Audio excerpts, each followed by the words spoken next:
The human voice. It's the instrument we all play. It's the most powerful sound in the world, probably. It's the only one that can start a war or say, I love you. And yet many people have the experience that when they speak, people don't listen to them. Why is that? How can we speak powerfully to make change in the world? Well, I'd like to suggest there are a number of habits that we need to move away from. I've assembled for your pleasure here 7 deadly sins of speaking. I'm not pretending this is an exhaustive list, but these 7, I think, are pretty large. Habits that we can all fall into. First, gossip. Speaking ill of somebody who's not present. Not a nice habit, and we know perfectly well the person gossiping 5 minutes later will be gossiping about us. Second, judging.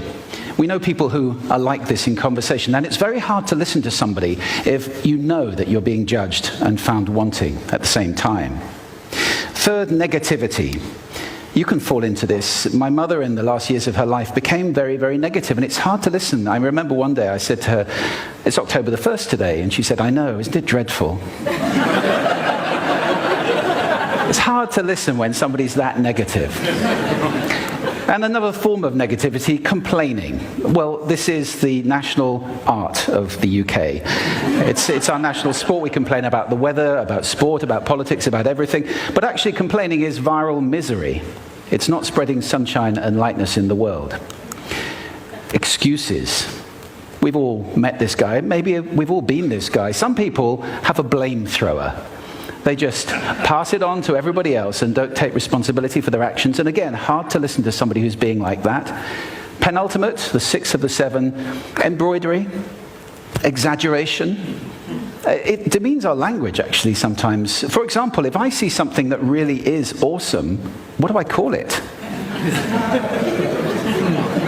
And then, of course, this exaggeration becomes lying, out and out lying, and we don't want to listen to people we know are lying to us. And finally, dogmatism. The confusion of facts with opinions. When those two things get conflated, you're listening into the wind. You know, somebody is bombarding you with their opinions as if they were true. It's difficult to listen to that. So here they are, 7 deadly sins of speaking. These are things I think we need to avoid. But is there a positive way to think about this? Yes, there is.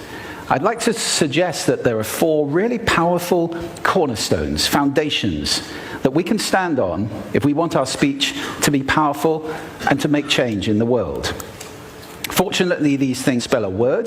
The word is hail, and it has a great definition as well. I'm not talking about the stuff that falls from the sky and hits you on the head. I'm talking about this definition, to greet or acclaim enthusiastically, which is, I think, how our words will be received if we stand on these 4 things. So what do they stand for? See if you can guess. The H, honesty, of course. Being true in what you say, being straight and clear. The A is authenticity, just being yourself.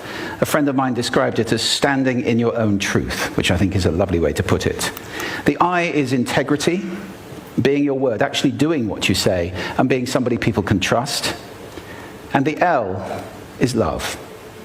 I don't mean romantic love, but I do mean wishing people well. For 2 reasons. First of all, I think absolute honesty may not be what we want. I mean, my goodness, you look ugly this morning. Perhaps that's not necessary.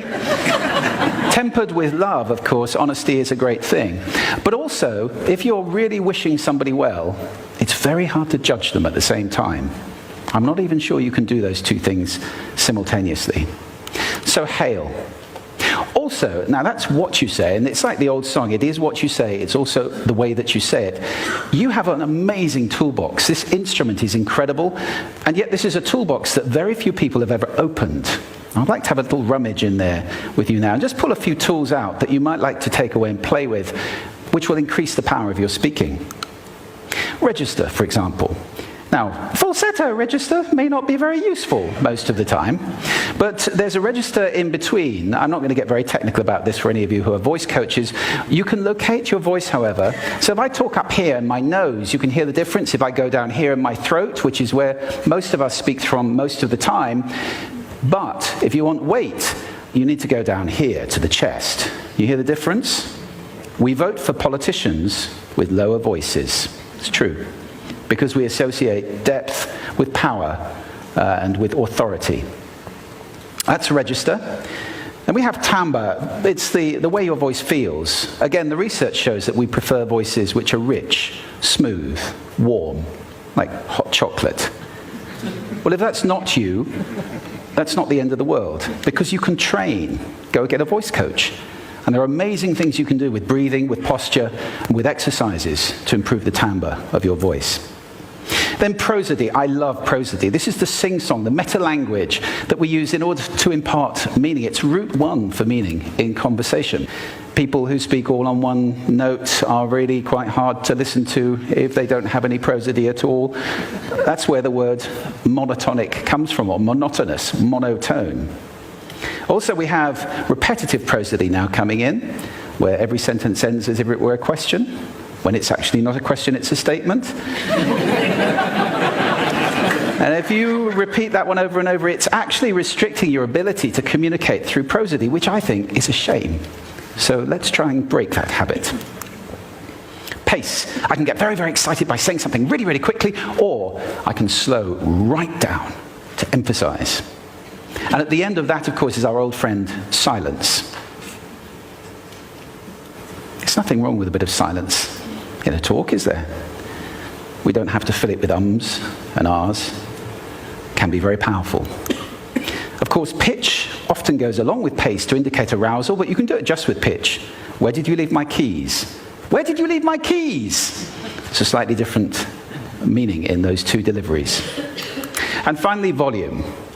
I can get really excited by using volume, sorry about that if I startled anybody, or I can have you really pay attention by getting very quiet. Some people broadcast the whole time. Try not to do that. That's called sodcasting. Imposing your sound on people around you carelessly and inconsiderately. Not nice. Of course, where this all comes into play most of all is when you've got something really important to do. It might be standing on a stage like this and giving a talk to people. It might be proposing marriage, asking for a raise, a wedding speech, whatever it is. If it's really important, you owe it to yourself to look at this toolbox and the engine that it's going to work on. And no engine works well without being warmed up. Warm up your voice. Actually, let me show you how to do that. Would you all like to stand up for a moment? I'm going to show you the 6 vocal warm-up exercises that I do before every talk I ever do. Anytime you're going to talk to anybody important, do these. First, arms up. Deep breath in and sigh out. Like that. One more time. Very good. Now we're going to warm up our lips, and we're going to go bop, bop, bop, bop, bop, bop, bop, bop. Very good. And now, just like when you were a kid. Now your lips should be coming alive. We're going to do the tongue next with exaggerated la, la, la, la, la, la, la, la, la. Beautiful. You're getting really good at this. And then roll an R. That's like champagne for the tongue. Finally, and if I can only do one, the pros call this the siren. It's really good. It starts with wee and goes to or. The wee is high, the or is low. So you go wee. Fantastic. Give yourselves a round of applause. Take a seat. Thank you. Next time you speak, do those in advance. Now, let me just put this in context to close. This is a serious point here. This is where we are now, right? We speak not very well into people who simply aren't listening in an environment that's all about noise and bad acoustics. I have talked about that on this stage in different phases.